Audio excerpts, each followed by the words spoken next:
Supreme court की फटकार केंद्र और राज्य सरकारों की लाख कोशिशों के बावजूद दिल्ली का प्रदूषण है कि कम होने का नाम ही नहीं ले रहा।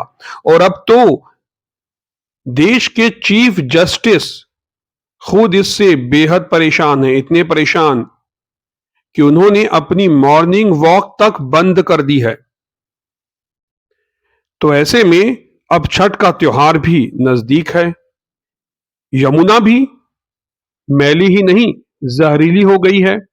तो दिल्ली की इस जहरीली यमुना में क्या छठ की डुबकी एक बार फिर लगाई जाएगी? क्या एक बार फिर दिल्ली की जनता जहरीली हवा और जहरीली यमुना में छठ का त्योहार मनाने को मजबूर होगी? नमस्कार दोस्तों, मैं हूं योगेश और स्वागत करता हूं आपका आपके अपने YouTube चैनल योगेश की रिपोर्ट में। दोस्तों, दिल्ली की हवा जहरीली ही नहीं, बेहद जहरीली हो गई है। सीजीआई चंद्रचूड़ ने साफ साफ कहा है कि उनके डॉक्टर ने उन्हें मना किया है कि अब वो मॉर्निंग वॉक पर ना जाएं, क्योंकि दिल्ली की हवा मॉर्निंग वॉक के लायक अब नहीं रही है। और सीजीआई चंद्रचूड़ ने अपना ये बयान खुलकर व्यक्त किया पत्रकारों के बीच, साथ ही दिल्ली की प्रदूषण पर चिंता भी जताई। सुप्रीम कोर्ट हरियाणा और पंजाब की सरकारों को पहले ही फटकार लगा चुका है और पराली के मुद्दे पर दोनों ही सरकारों की पेशी सुप्रीम कोर्ट में हुई और सुप्रीम कोर्ट ने स्पष्ट संदेश दिया कि आप हमें मजबूर मत कीजिए कड़े कदम उठाने के लिए। लेकिन ना तो हरियाणा और ना ही पंजाब, दोनों पर कोई असर पड़ता हुआ दिख रहा है। तो क्या ये मानना होगा कि इस बार फिर दिवाली धुएं के साए में मनाई जाएगी? क्या इस बार फिर दिल्ली वाले छठ पूजा जहरीली और प्रदूषित यमुना में करेंगे? और क्या उस जहरीले झाग में ही श्रद्धालुओं को डुबकी लगानी होगी यमुना में? सोचिए एक बार फिर कैसा नजारा होने वाला है आने वाले कुछ दिनों में दिल्ली में।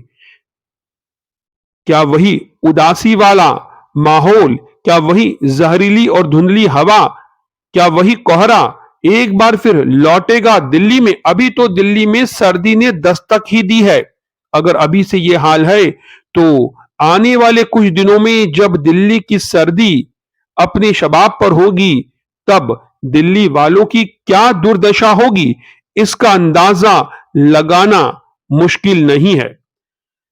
दोस्तों, chief justice of India DY Chandrachud ने कहा है कि दिल्ली में बढ़ते वायु प्रदूषण के चलते उन्होंने अपनी मॉर्निंग वॉक पर जाना बंद कर दिया है, क्योंकि डॉक्टर ने उन्हें इसके लिए रोक दिया है। जस्टिस चंद्रचूड़ 10 नवंबर को रिटायर हो रहे हैं और वे एक कार्यक्रम में पत्रकारों के साथ मुलाकात कर रहे थे और इस मुलाकात में उन्होंने ये बात कही।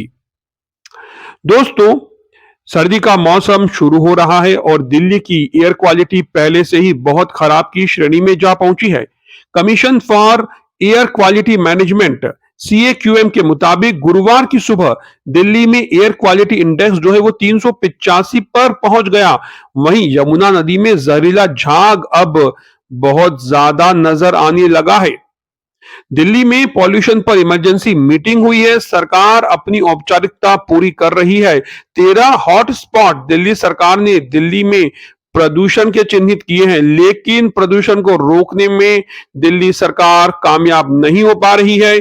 गोपाल राय जो मंत्री हैं दिल्ली सरकार में, उन्होंने कहा है कि सर्दी बढ़ने की वजह से दिल्ली NCR की एयर क्वालिटी खराब हो रही है। यानी एयर क्वालिटी खराब होने का जो दोष है वो सर्दी के सर मर रहे हैं गोपाल राय।